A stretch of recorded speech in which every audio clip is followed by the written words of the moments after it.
United States faces a multifaceted national security crisis, characterized by an influx of undocumented immigrants, including potential foreign operatives and organized criminal groups, which threatens domestic and regional stability. Official estimates suggest 15 million undocumented individuals reside in the U.S., with credible analyses indicating the true figure may be 2 to 3 times higher. Concurrently, the U.S. military, with 2.1 million personnel, struggles with recruitment practices that prioritize inexperienced youth and ideological shifts that undermine combat readiness. A proposed solution is to repurpose a select cohort of the nation's 2 million incarcerated men into a specialized military force for high-intensity ground combat, primarily in the Western Hemisphere or near U.S. borders, with secondary roles supporting domestic law enforcement and border security. This strategy leverages the physical toughness, aggression, and survival instincts of incarcerated men, transforming them into disciplined warriors to address security challenges. Historical precedents, from the Revolutionary War to Vietnam, demonstrate the viability of using hardened individuals in combat roles. Hypothetical battle scenarios further illustrate the potential of this population, while highlighting the military's current deficiencies. This report synthesizes the key ideas, examining proposals' feasibility, historical context, comparative analyses, and strategic implications, with focus on the theme of harnessing incarcerated men to bolster national defense. The strategic proposal and rationale. The central proposal is to create a distinct military division of ground combat specialists, or grunts, drawn from a carefully vetted subset of the U.S. prison population, specifically excluding women and physically unfit individuals. The prison population, totaling approximately 2 million, includes 93% men, with an average age of 39, of whom 30% have committed violent offenses and 60% have engaged in physical confrontations, cultivating survival instincts and physical prowess. The Bureau of Justice Statistics indicates that 70% of male inmates meet Army fitness standards, contrasting sharply with the military's current demographic: 43% under 25, 17% female, and 25% obese, with only 50% of recruits passing initial fitness screenings.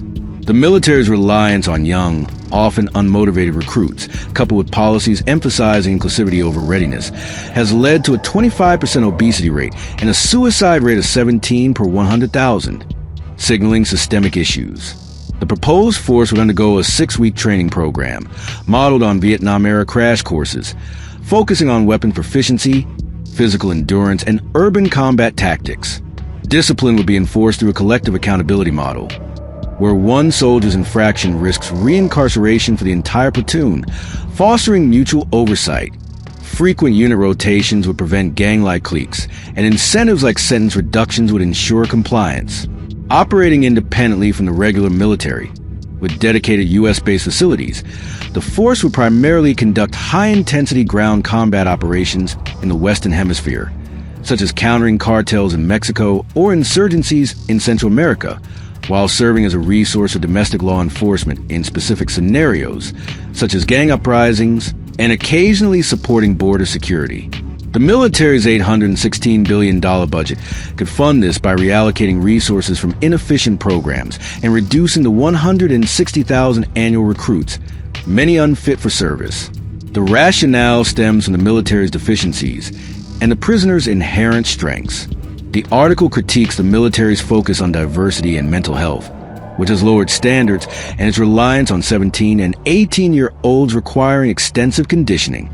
In contrast, incarcerated men, hardened by prison life, require minimal psychological preparation, with their aggression and physicality ideal for combat. The allowance for mental instability as a potential asset in high-risk scenarios further enhances their utility. This approach aligns with the need for a cohesive, combat-ready force, leveraging the shared resilience and historical trust among these men to address threats effectively. Historical precedents and feasibility. Historical precedents provide a robust foundation for the proposal, demonstrating the effectiveness of using incarcerated or marginalized individuals in combat roles.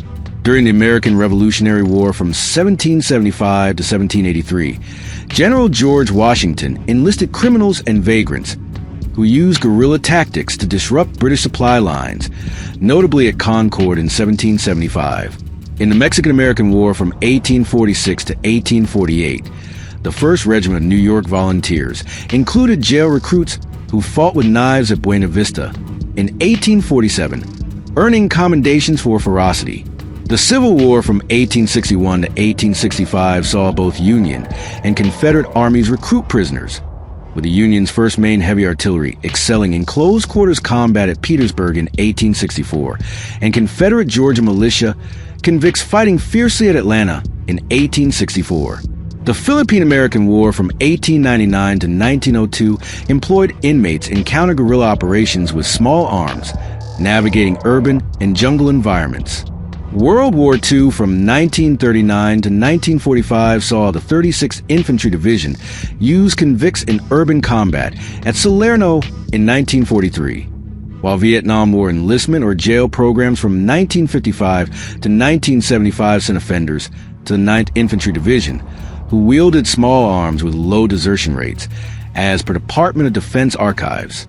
These examples highlight the potential of hardened individuals to excel in chaotic, high-intensity combat when given minimal training and clear incentives. The feasibility of the proposal is supported by logistical and financial considerations. The 6-week training program, focusing on urban combat and small arms, is cost-effective compared to over $40,000 annually per inmate for incarceration. The military's budget can absorb this by cutting redundant bases and non-combat programs. Dedicated facilities, modeled on Fort Benning, would ensure secure training, with commanders retrained to lead pragmatic, aggressive personnel. The collective accountability model, inspired by Roman legion practices, mitigates risks like desertion, while rotations prevent gang formation. The force's independence from the regular military avoids integration challenges, ensuring operational focus. The shared resilience and historical trust among these men, often rooted in cohesive native white population dynamics, foster camaraderie and collective understanding, enhancing unit cohesion. However, public apprehension about arming inmates requires careful management, with success in operations like countering cartels likely to shift perceptions, as historical precedents suggest. Comparative battle scenarios and insights to assess the incarcerated population's combat potential for hypothetical battle scenarios were analyzed, comparing the U.S. military, law enforcement, and incarcerated populations under varying conditions. In the first scenario, a 2.1 million strong military faced a 2 million strong prison population in an unarmed, close-quarters combat battle in an urban environment. The prisoners emerged victorious after 5 hours, with 500,000 to 700,000 survivors, due to their 93% male, 70% fit demographic, raw aggression, and street fighting experience, compared to the military's 17% female, 25% obese, and younger composition. No military survivors remain, highlighting prisoners' physical and psychological edge in chaotic, unarmed combat. The second scenario introduced small arms, knives, pipes, bats, handguns, semi-automatic and automatic weapons, but excluded heavy weapons. The prisoners again prevailed after 5 hours, with 400,000 to 600,000 survivors, leveraging their CQC expertise with improvised weapons and physicality. Despite the military's firearms training, no military survivors remained, as prisoners' aggression and urban adaptability overcame tactical discipline. The third scenario pitted the military, with its full arsenal, tanks, jets, artillery, against prisoners with shanks and pipes who could scavenge weapons. The military won decisively after 4 hours, with 1.8 to 1.9 million survivors, annihilating all prisoners due to technological superiority, despite prisoners' scavenging efforts.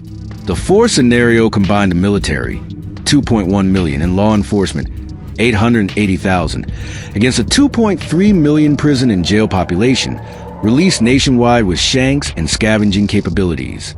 The military and law enforcement triumphed after 12 hours, with 2.6 to 2.7 million survivors, eliminating all prisoners through overwhelming firepower and coordination, despite initial prisoner ambushes. These scenarios reveal that prisoners excel in close quarters, low-resource combat due to their physicality and aggression, but against modern military and law enforcement resources, their lack of training in heavy weapons is fatal. The shared resilience among racially similar inmates, fostering trust and camaraderie, enhances their effectiveness in chaotic scenarios, supporting proposals focus on leveraging these traits with proper training. Strategic implications and challenges. The proposal to repurpose incarcerated men into a military force offers significant strategic implications for U.S. national security. By addressing the military's deficiencies, obesity, lowered standards, and reliance on inexperienced recruits, the force will provide a robust, combat-ready unit for high-intensity operations, such as dismantling cartel networks or countering regional insurgencies. The prisoners' physical fitness, aggression, and historical trust, often rooted in cohesive native white population dynamics, ensure a force capable of rapid deployment and effectiveness in urban and regional combat. The secondary role of supporting law enforcement in domestic scenarios, such as gang uprisings, optimizes resource allocation, freeing traditional forces for routine security. The potential to reduce prison overcrowding and recidivism, with training costs offsetting incarceration expenses, adds economic benefits. Challenges include public perception, logistical coordination, and ethical considerations. Arming former inmates risks public backlash, though historical successes suggest operational victories could shift opinions. Logistical hurdles, such as establishing secure training facilities and retraining commanders, are manageable within the military's budget. Ethical concerns about leveraging mental instability or arming violent offenders require strict oversight, with psychological screenings to exclude severe cases and clear protocols for weapon control, issued only during deployment. The force's independence from the regular military mitigates integration risks, but coordination with law enforcement demands clear delineation of roles. The article's emphasis on a disciplined, cohesive force, drawing on shared resilience and historical trust, addresses these challenges by ensuring rigorous training and accountability. The battle scenarios underscore the need for structured integration. Prisoner success in low-resource, close-quarters combat highlights their raw potential, but their failure against modern firepower emphasizes the necessity of training and armament. The proposed force, with its focus on urban combat and rapid deployment, bridges this gap, transforming inmates into a strategic asset. The historical trust and camaraderie among these men, often rooted in shared cultural and racial realities, enhance unit cohesion, ensuring effectiveness in high-stakes operations. Conclusion: the proposal to transform select incarcerated men into a specialized military force represents a pragmatic response to U.S. national security challenges, leveraging the untapped potential of a physically tough, aggressive population to address threats from undocumented immigrants, cartels, and gangs. Historical precedents, from Revolutionary War outcasts to Vietnam-era offenders, demonstrate the effectiveness of such recruits when properly trained, while comparative battle scenarios highlight their raw combat potential and the necessity of structured integration. By addressing the military's deficiencies, obesity, lowered standards, and inexperienced recruits, this force will provide a cohesive, combat-ready unit for high-intensity ground operations in the Western Hemisphere, with secondary roles in domestic support and border security. The shared resilience and historical trust among these men, often rooted in cohesive racial population dynamics, foster camaraderie and operational effectiveness. Despite challenges like public perception and logistical coordination, the proposal's alignment with historical successes and economic benefits makes it a viable strategy. This approach not only strengthens national defense, but also reframes incarceration as a pathway to redemption and service, offering a bold solution to a complex crisis.